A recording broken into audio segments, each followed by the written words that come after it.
falar em outro líder que longevo e falar também aqui, aproveitando o gancho, eu queria te perguntar um pouco sobre China, porque talvez, a gente estava até conversando antes do programa começar aqui, talvez a China seja a grande incógnita do cenário global nesse ano. Não só nesse ano, nos anos passados também, mas acho que é claro, é evidente que ter um conflito internacional como a gente está vendo no Oriente Médio, ali no Mar Vermelho, enfim, e Rússia e Ucrânia, esses conflitos são negativos. A gente está aqui só discutindo a extensão e o impacto disso para os mercados, mas a gente sabe que claramente é negativo.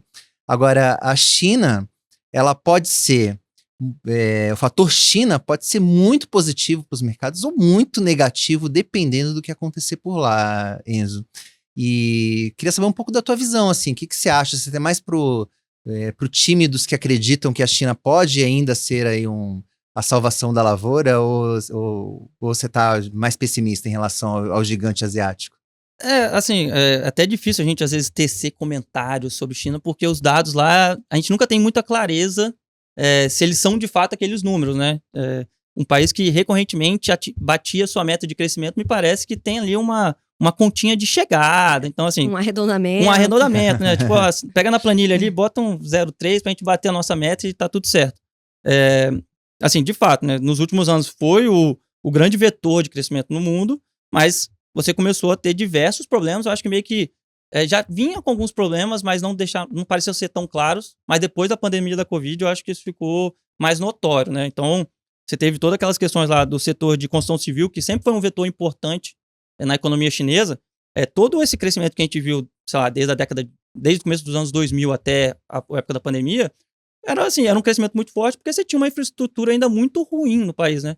Então, a partir do momento que você constrói pontes, você constrói prédios, você constrói um monte de coisa, você vai ter um crescimento natural.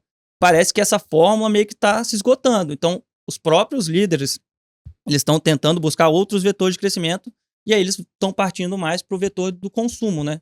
Se comparar para os Estados Unidos, hoje o consumo americano ele corresponde a 2/3 do PIB. E aí, na China, esse número é muito abaixo. Então, eles estão querendo migrar para um vetor que dependa muito mais do consumo interno do que desses investimentos. Mas desde a pandemia, você vê o consumo meio ainda com dificuldade, né? Então, assim, eu ainda tenho certas ressalvas. Quando a gente olha a bolsa lá de Hong Kong, né? Tá na mínima de 5 anos. Você vê que os investidores estão com muita dúvida em relação às perspectivas da China. Dito isso, eu não acho que, assim, a gente fala de um país que ainda vai crescer, acho que 4% a 5% em 2024. Então, ainda assim, é um crescimento relevante. Aqui no Brasil, a gente tem uma perspectiva de quê? 2%? Se muito, acho, para 2024. Então, eu não acho que a gente deva descartar totalmente a China. Agora, se ela vai ser o grande vetor de crescimento para os próximos anos, aí a gente pode até pensar, né? Porque você está vendo, por exemplo, a Índia surgir como um vetor importante. Os investidores meio que migrando. Não vou mais apostar em China, vou apostar em Índia. As próprias empresas tentando buscar outros países para poder colocar sua produção. Então, quando você fala da Apple, é um país uma empresa que depende muito da China para a fabricação dos iPhones, propriamente dito. Mas ela já está buscando fábricas, colocar uma estrutura na Índia, que sabe que também é um mercado muito grande, tem uma capacidade de uma estrutura de custo também ainda que consiga você fazer seus produtos sem aumentar muito o preço deles.